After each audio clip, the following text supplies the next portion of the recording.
Hey all, this is week 3 in my fall 2022 edition of Notable Quotes, which is simply sayings that inspire or encourage or challenge us in our lives.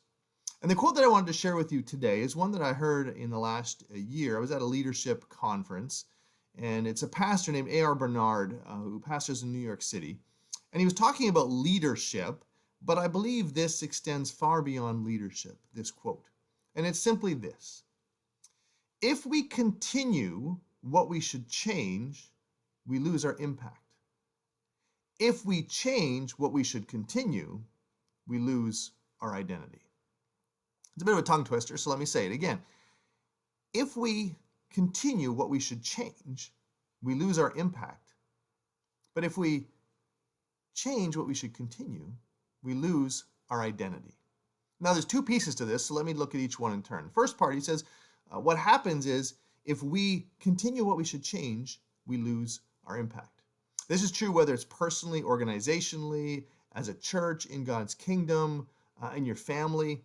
There are things that we've done that have been extraordinarily successful in the past, things that we've done that we're comfortable with, we're used to them. They've worked before, but in the current environment, they no longer do. They're not as effective as they used to be. And if we do not change those things and just continue to stubbornly hold on to them, we will begin to slowly lose our impact either in our company, in God's kingdom, in our family, or wherever. Let me give you an example. We innately know that we should change how we parent as our children age. And so if you're someone who is parenting a 10, 12, 13-year-old, you don't parent the same way when they become 18 or 20 or 25. There's a whole different skill set. We have to change how we interact. And the parents that have so much frustration are ones who continue to treat their 20-year-olds the way they treated them when they're 12, and they don't change their approach. And as a result, they lose their impact and their effectiveness in their lives. We cannot stubbornly just hold on to things because that's how we did it in the past and that's what we're comfortable with. That line, "we've never done it that way before," has ruined more opportunities than anything else. If we continue what we should change, we lose our impact. But if we change what we should continue, we lose our identity. There are things that are core to who we are. It's how we're designed, either again as an organization or personally, that shouldn't change. And when we change them, we compromise who we are and how God has designed us. Again, another example, organizations do this all the time. There's some very innovative companies, and they became big because they innovated. It was one of their core values. But as they grew and got successful, they began to spend more and more energy not innovating, but just maintaining what they had.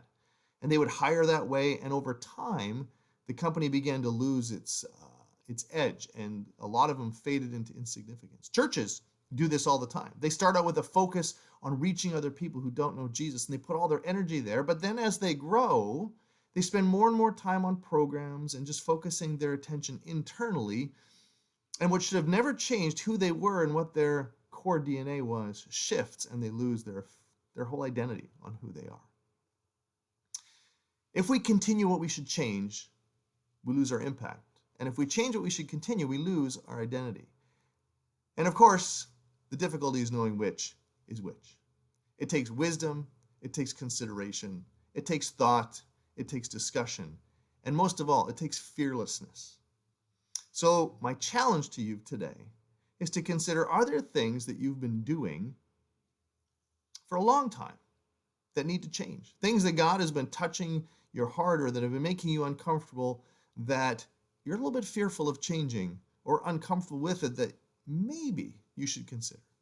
And are there things that you are doing differently, either because you've gotten comfortable, things have just kind of gone that way naturally, or because other people have expected it from you, that shouldn't be changing, and you need to go back to who you are? Either way, I pray that you will have the courage to lean into this, to listen to God, and change what needs to change, and continue what needs to continue. Till next time.